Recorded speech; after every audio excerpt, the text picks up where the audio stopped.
मनुष्य शरीर से महाराज श्री जनक की वाटिका में चले और उस वाटिका में श्रृंगार और अनुराग की लीला के माध्यम से हम सब लोगों के जीवन के लिए जो अनेक संदेश संकेत सूत्र दिए गए उसे हृदयंगम करने की चेष्टा करें।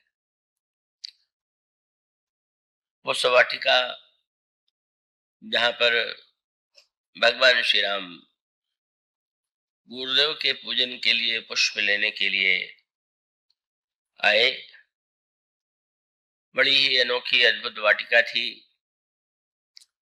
प्रभु उस वाटिका को देख करके परम प्रसन्न हुए और उन्हें ऐसा लगा कि जैसे यहाँ पहुंच करके तो मुझे भी विश्राम की अनुभूति हो रही। गोस्वामी जी कहते हैं, बाग तड़ाग बिलो के प्रभु हर से बंधु समेत परम रम्य आराम यह जो राम ही सुख देत। गोस्वामी जी ने कहा कि इस वाटिका के सौंदर्य का वर्णन भला मैं क्या करूं, जहां समस्त संसार को सुख देने वाले भगवान श्री राम को भी आनंद, सुख और विश्राम की अनुभूति हो रही। तो ये जो वाटिका है का वह वाटिका मर्यादा की दृष्टि से विचार करके देखें तो उसका पक्ष भी, उसका भी निर्वाह इसमें पूरी तरह से किया गया है। इसका अभिप्राय है कि संसार में बहुधा ऐसे अनेक युवक होते हैं, युवतियां होती हैं जो परस्पर एक दूसरे के सौंदर्य को देख करके उनकी ओर आकृष्ट हो जाते हैं और उस समय यदि परिवार की सहमति न भी हो तो वे यह मान करके कि हमारा यह वस्तुतः अनुराग और प्रेम यदि कोई नहीं स्वीकार करता तो हम नहीं करने के लिए स्वतंत्र हैं। और ऐसी परिस्थिति में व्यक्ति कुल का भी परित्याग कर देता है, स्थान का भी परित्याग कर देता है। तो ये एक परिणति बहुधा दिखाई देती है, पर मानस में मानो दोनों का एक समन्वय प्रस्तुत किया गया। महाराज श्री जनक ने प्रतिज्ञा की थी कि जो शंकर जी के धनुष को तोड़ेगा उसे ही मैं अपनी कन्या अर्पित करूंगा, मेरी कन्या उसका वर्ण करेगी। तो ये स्वाभाविक था कि यदि धनुष को कोई भी तोड़ता तो मर्यादा और धर्म के अनुकूल श्री सीता जी को उसका वर्ण करना था। और जैसे भले ही वर और कन्या परिचित हों, लेकिन जब उनमें परस्पर विवाह होता है तो प्रारंभ में तो परिचय ही होता है, पर बाद में वो बड़ी घनिष्ठता में बदल जाता है, बड़े राग में बदल जाता है।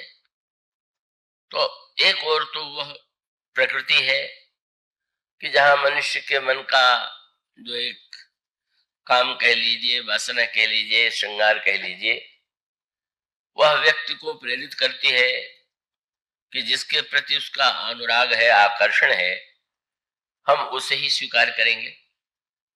और यदि लोग उसे नहीं स्वीकार करते तो हम समाज या परिवार का भी परित्याग करेंगे।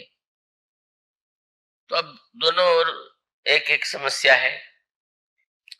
का एक ओर अगर यह दिखाई देता श्री रामचरितमानस में कि श्री राम ने धनुष तोड़ा और जानकी जी ने उनका वर्ण किया, तो धर्म और मर्यादा के अनुकूल ही होता।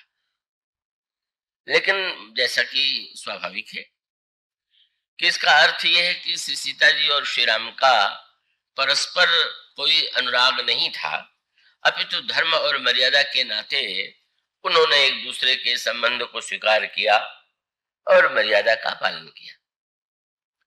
तो गोस्वामी जी निर्वाह ये करते हैं कि उन्होंने ये कहा कि नहीं, भगवान राम और श्री सीता जी का अनुराग जो है वह तो धनुष टूटने से पहले ही से ही है, और इसीलिए पुष्पवाटिका प्रसंग का वर्णन है। वहां पर तो धनुष अभी नहीं टूटा है, का भगवान राम और श्री सीता जी ने परस्पर एक दूसरे को अनुराग भरी दृष्टि से देखा। तो अब वो फिर प्रश्न यही है कि अब इसमें तो मर्यादा का अतिक्रमण हो सकता है। कल्पना करें कि आज वे अनुराग भरी दृष्टि से श्री रामभद्र को देखें और श्री राम उन्हें देखें, और कल यदि किसी अन्य व्यक्ति के द्वारा धनुष तोड़ दिया जाए, तब उस समय स्थिति क्या होगी? तो इसका सामंजस्य गोस्वामी जी इस रूप में करते हैं, और वह मर्यादा और भावना दोनों के पक्ष का निर्वाह। उन्होंने कहा, भाई ये तो केवल कह देने से नहीं कुछ होता है कि किसी के प्रति अनुराग न हो। अनुराग कोई ऐसी वस्तु नहीं है कि जिसे कोई व्यक्ति जानबूझ के करता हो या बुद्धिपूर्वक उसे रोक दिया जाए। तो अनुराग की तो एक मन की वृत्ति है, और वो कहीं किसी के प्रति भी हो सकती है, पर उसमें मर्यादा का निर्वाह यही है कि भगवान राम और श्री सीता भले ही एक दूसरे के प्रति प्रगाढ़ अनुराग से युक्त हैं, लेकिन जब सीता जी लौटने लगती हैं दर्शन करके, तो उस समय एक पंक्ति लिख करके गोस्वामी जी मानो यह बताना चाहते हैं कि ऐसे अवसर पर भी श्री सीता जी को भले ही उस समय जिस दर्शन कर रही हैं तब उनका ध्यान उस ओर नहीं गया, पर जब लौटने लगी तो एक पंक्ति उन्होंने लिखा, फिरी अपन पौ पितु बस जाने। मैं तो कन्या के रूप में पिता के वशीभूत हूं, और उनकी प्रतिज्ञा जब तक पूर्ण नहीं होती तब तक मैं कैसे उन्हें प्राप्त करने में सक्षम होंगी। तो मानो वे ये मान के चलती हैं कि मेरे हृदय का अनुराग तो है, लेकिन पिताजी की अपनी मर्यादा और मान्यता है। तो उसका अर्थ है कि वहां पर भी भावना के साथ साथ मर्यादा का एक, यूं कह लीजिए कि जैसे नदी है, तो नदी को बहने से नहीं रोका जा सकता, बस केवल चेष्टा यही करनी चाहिए कि नदी में ऐसी बाढ़ ना आवे कि किनारे टूट जाए, किनारे के वृक्ष टूट जाए, किनारे रहने वाले गांव और नगर डूब जाए। तो ठीक इसी प्रकार से अनुराग जो है वह तो एक नदी के समान है, और मर्यादा मानो दोनों किनारों का एक ऐसा बांध है कि जिसके द्वारा यह बड़ा ही सुखद संयोग हो। अच्छा लगेगा कि वो नदी बहे, बहना उसका न रुके, पर वो किनारों को न काटे। अनुराग की धारा प्रवाहित हो, पर अनुराग के द्वारा मर्यादा का विनाश न हो।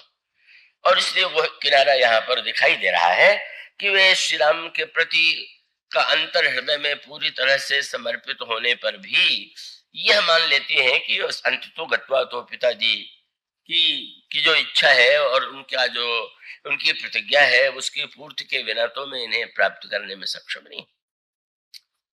और इसलिए फिर उसका एक मधुर संकेत इस रूप में दिया गया कि श्री सीता जी जब व्याकुल हो जाती है कि इन दोनों का समन्वय कैसे हो, तो वो भगवती पार्वती के मंदिर में जाती। बड़ा सुंदर संकेत है। यहाँ केवल बाग नहीं है, बाग के साथ तड़ाग भी है, और तड़ाग के पास मंदिर भी, और यह मंदिर भगवती पार्वती का है। तो इसका अभिप्राय यह है कि एक वस्तु को हम पाना चाहें इस तरह से कि हमें तो इस वस्तु को पाना ही है, चाहे जैसे अच्छे सही अनुचित उचित किसी भी मार्ग से हम अपने उद्देश्य को, अपने लक्ष्य को पाना चाहते हैं। और दूसरा पक्ष ये है कि नहीं, हमारा जो अभीष्ट है हम पाना तो उसी को चाहते हैं, लेकिन उसको पाने के लिए हमारा जो मार्ग है वह मार्ग श्रद्धा का मार्ग है, वह मार्ग जो है का उच्छृंखल वासना करें। इसलिए जिस समय भगवान श्री राम की सुंदरता देख करके वे मुग्ध होती हैं और लौटते समय अचानक पिताजी की प्रतिज्ञा का स्मरण हो जाता है, तो वो स्वाभाविक रूप से वे मान लेती हैं कि पिताजी की मर्यादा का उल्लंघन करना मेरे लिए उचित नहीं है। और तब हृदय और मस्तिष्क में जो परस्पर भिन्न दूरी है उसको मिटाने का उपाय ये है कि वो देवी पार्वती के मंदिर में जाती हैं। बहुत मानो यूं कह लीजिए, गोस्वामी जी इसको एक भावुकता भरा रूप दे देते हैं। कहा जा सकता है कि अंततो गत्वा का उन्होंने जब मन से उनका वर्ण कर लिया तो क्या उसमें मर्यादा की हानि नहीं है? तो गोस्वामी जी इसका सूत्र इस रूप में देते हैं कि जब उनके हृदय में एक तीव्र अभिलाषा होती है उत्पन्न, तो उस अभिलाषा की पूर्ति के लिए वो पहले चिंतित होती हैं, व्याकुल होती हैं, और बाद में भगवती पार्वती के मंदिर में प्रविष्ट होती। और उस समय उनकी प्रार्थना यही थी कि आप मेरे हृदय की भावना को तो अच्छी तरह से जानती हैं, तो आप ऐसी स्थिति में आप मेरी कामना को पूर्ण करें। और उसका अभिप्राय है कि अपनी कामना की पूर्ति के लिए भी वे श्रद्धा की आराधना, श्रद्धा की पूजा, श्रद्धा के वरदान का मार्ग ही चुनते। और फिर उसके पश्चात कमालो भक्त एक भावना में, यूं कह सकते हैं कि एक दृष्टि से यदि देखा जाए तो ये भी एक अनोखा रसमय विवाह था। तो विवाह में जो कुछ होता है वो सब मानो पुष्प वाटिका में अपने ढंग से पूरा हो चुका है। क्यों? कभी जहां विवाह होता है वहां मंडप बनता है, तो यहाँ का मंडप जो है वो सोने हीरे चांदी के द्वारा नहीं बना हुआ। यहाँ तो वृक्ष से लताएं लिपटी हुई है। कितना मधुर श्रृंगार का संकेत है। क्या ये जो वृक्ष और लता का अनुराग है वो किसी पंडित या आचार्य के मंत्र पाठ के द्वारा नहीं संपन्न होता कि वो लता को शिक्षा दे कि किस वृक्ष से उसको आलिंगित होना चाहिए। तो लता और वृक्ष का आलिंगन स्वयं श्रृंगार का ही प्रतीक है। गोस्वामी जी तो कहीं कहीं ऐसा सूक्ष्म श्रृंगार प्रस्तुत करते हैं कि उसको शायद ही कोई व्यक्ति ऐसा हो जो समझ पाता। पर गोस्वामी जी एक शब्द के द्वारा श्रृंगार की पराकाष्ठा कर देते हैं। और उसके दो प्रसंग हैं। एक तो यह है कि जब कोहबर में, संभवतः यहाँ पिछले वर्ष कोहबर का प्रसंग हुआ था, वहां पर गोस्वामी जी ने एक पंक्ति लिखी कि श्री राम को श्री सीता जी बगल में वे बैठे हुए हैं, पर वो उधर दृष्टि उठा के नहीं देख रहे। उनके हाथ में मणि कंकण है और मणि कंकण में मणि के में जो श्री राम का प्रतिबिंब पड़ रहा है उसी को श्री सीता जी देख रहे।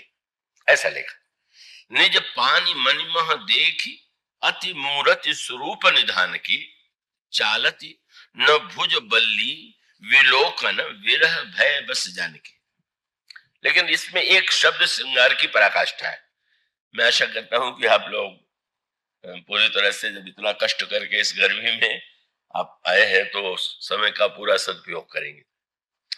गोस्वामी जी ये नहीं केवल इतना ही नहीं कहते कि अपनी भुजा के कंकण में देख रहे, भुजा के साथ एक शब्द और जोड़ देते। मैंने अपने पास वालों से भी कभी कभी और दूसरे वक्ताओं से भी पूछा कि यहां इस शब्द का तात्पर्य क्या है। कह सकते हैं कि अपने भुजा के, अपने हाथ के कंकण में देख रही, पर गोस्वामी जी कहते चालत न भुज बल्ली, भुजा के लिए वल्ली शब्द का प्रयोग किया गया। बल्ली का अर्थ है लता। तो श्री सीता जी की भुजा को इस समय लता के रूप में कहने का अभिप्राय क्या है? तो एक तो होता है योगी का ध्यान। ये दो प्रकार के ध्यान की पद्धतियां हमारे यहाँ उपासना और हमारे जो पौराणिक ग्रंथ हैं उनमें प्राप्त होती है। एक तो योग की पद्धति से ध्यान और दूसरा भक्ति की पद्धति से ध्यान। तो योग का मुख्य उद्देश्य है मन को एकाग्र करके अंत में चित्त को पूरी तरह से समाधि की दिशा में ले जाना। तो उसमें ध्यान करने की पद्धति यह है कि आप भगवान का कोई चित्र सामने रख लें और सामने रख करके आप पहले उसको थोड़ी देर तक दृष्टि खोल करके देखते रहे, पूरी तरह से केवल आंखों से देखें। और कुछ देर के बाद जब वो ठीक ठीक चित्र आपके स्मृति में आ जाए तो उसके बाद नेत्र मूंद ले और नेत्र मूंद करके फिर ध्यान प्रारंभ करें। और ध्यान की पद्धति यह है कि भगवान के किसी अंग विशेष से जो आपकी भावना के अनुकूल हो वहां से ध्यान प्रारंभ कीजिए। जैसे दास भावना वाला जो ये मानता है कि भगवान मेरे स्वामी हैं, मैं सेवक हूं, तो उसका तो ध्यान जब भी प्रारंभ होगा या होना चाहिए तो वो चरण से ही होगा। हनुमान जी जिस समय प्रभु से उनका मिलन होता है तो प्रभु का, हनुमान जी का सबसे अधिक ध्यान जो है प्रभु के चरणों की ओर जाता है। प्रभु से प्रश्न भी यही करते हैं कि कठिन भूमि कोमल पदगामी कौन है तू वन विचरो स्वामी। तो इसका अभिप्राय कि दास की दृष्टि तो दास्य भावना के कारण चरण की ओर ही जाती है। तो जो दास्य भावना वाला भक्त है वह चरण से केंद्रित होकर के ध्यान करेगा, और जो सख्य भावना वाला है उसके ध्यान का केंद्र भुजा है।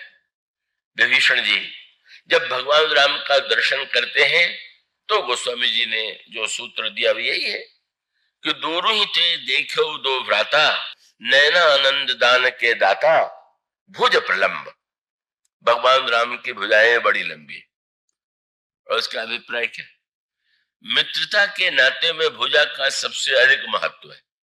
जब एक मित्र दूसरे मित्र को पास में लेता है, अपने हृदय से लगाता है, तो भुजा के द्वारा ही वो अपने हृदय से लगावेगा, इसलिए वहां पर भुजा का महत्व है। और जैसे जो वात्सल्य भावना वाले भक्त हैं, जो भगवान को पुत्र के रूप में देखते हैं, उनका ध्यान तो चरण की ओर क्यों जाएगा?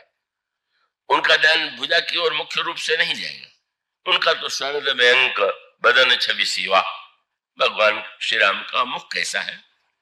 तो इस तरह से प्रत्येक भक्त जो है अपनी अपनी भावना से भगवान का ध्यान प्रारंभ कर सकता है। तो एक ध्यान की पद्धति तो यह है कि भगवान के सर्वांग का पूरी तरह ध्यान कीजिए। प्रारंभ कर दीजिए कि बस भगवान विराजमान हैं, उनके श्री चरण कैसे हैं, चरण के रंग कैसे हैं, तलवे कैसे हैं, नाखून से कैसे भगवान के प्रकाश निकल रहा है, और ध्यान करते करते भगवान के सिर, भगवान के बाल, भगवान का मुकुट, भगवान के नेत्र, इनका पूरा ध्यान कर गए। पर उसके बाद महर्षि से भगवान कपिल देव ने अपनी मां देवहूति को जो ध्यान का उपदेश दिया, उसमें कहा कि अंत में ध्यान करते करते सर्वत्र से ध्यान हटा करके, अब इसका अभिप्राय कि जब भगवान का ध्यान करेंगे तो पहले संसार से ध्यान हटाइए, और संसार से ध्यान हटा के भगवान का ध्यान करने में भी अंत में सारे अंगों से अलग करके मन को किसी एक अंग में पूरी तरह से एकाग्र कर दीजिए। और उसका अभिप्राय यह है कि बस केवल वहीं पर पूरी तरह से मन की वृत्ति तदाकार हो जाए। ये योग के पद्धति की, ध्यान की पद्धति है। किंतु भक्तों के द्वारा जो ध्यान किया जाता है वह एकाग्रता प्रधान नहीं, वो रस प्रधान। ये तो उद्देश्य की भिन्नता है ना। एकाग्रता के लिए आप चाहते हैं तो सर्वत्र से हटा करके एक स्थान पर केंद्रित कीजिए, पर जो रस का आनंद लेना चाहते हैं, जिसका लक्ष्य एकाग्रता नहीं, तो वो भगवान के को देख करके भगवान की लीलाओं का अपने अंतःकरण में विस्तार करता है। एक है ध्यान में समेटना और एक है ध्यान का विस्तार। और ध्यान के विस्तार का अभिप्राय यह है कि वो भगवान को एक मूर्ति और चित्र के रूप में नहीं देखता, वो भगवान की उस चित्र को देखने के बाद भगवान की लीलाओं का चिंतन करने लगता है। और लीलाओं का चिंतन, आपको जो लीला प्रिय लगती हो, आप वो लीला अपने मन में पूरा उसका आनंद लीजिए। अगर आप भगवान के बाल लीला का आनंद लेना चाहते हैं तो विनय पत्रिका में या कवितावली में ऐसे पद है, गीतावली में ऐसे पद है का सरजू तल, प्रभु जो है सरजू जी के किनारे का खेल रहे हैं, चौहट हाट हिए, इधर चल रहे हैं उधर चल रहे हैं।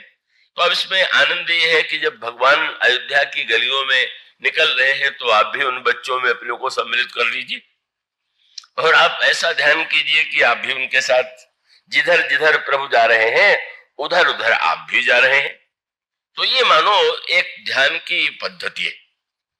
अब यहां पर सीता जी का जो ध्यान है, वैसे तो उनको ध्यान की कोई अपेक्षा नहीं, वो बात आप सुन चुके हैं, वो तो तत्वतः ही कही। पर जब ध्यान करती हैं तो उनका ध्यान जो है वो योग पद्धति वाला नहीं, उनका ध्यान लीला पद्धति का है।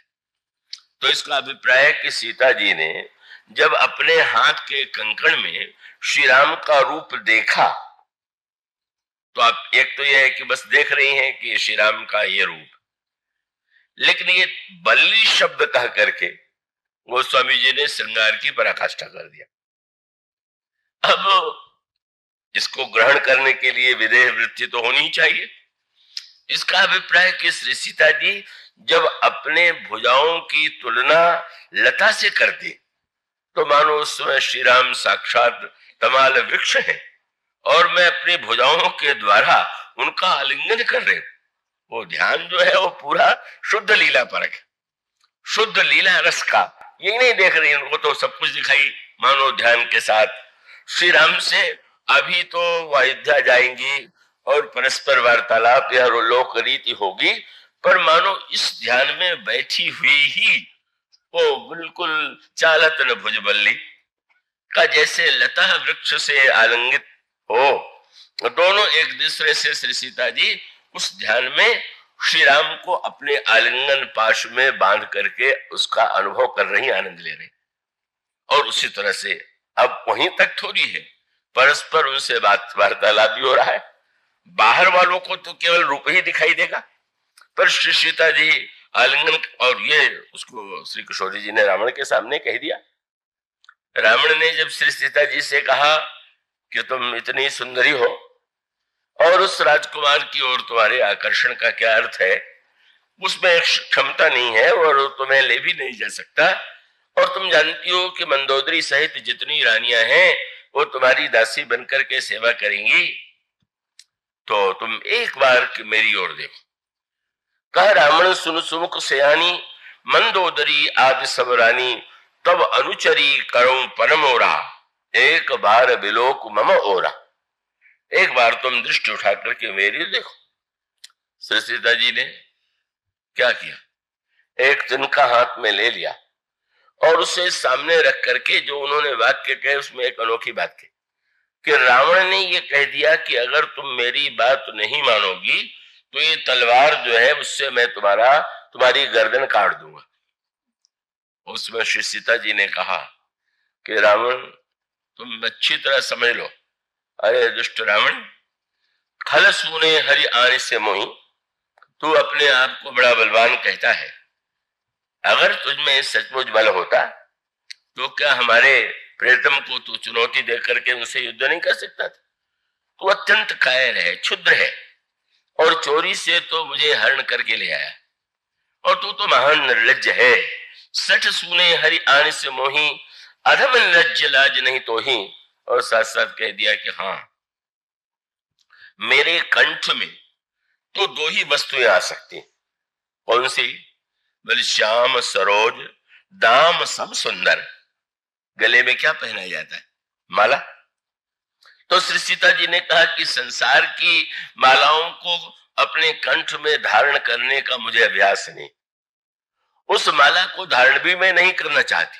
तब बोले हमारे प्रियतम प्रभु की जो भुजाएं हैं वही मानो नील कमल की माला, और या तो इस कंठ में वो माला पड़ेगी या तुम्हारा तलवार, और कुछ नहीं। सोभुज कंठ कितो असि घोरा, सुन सठ अस प्रमाण पन मोरा।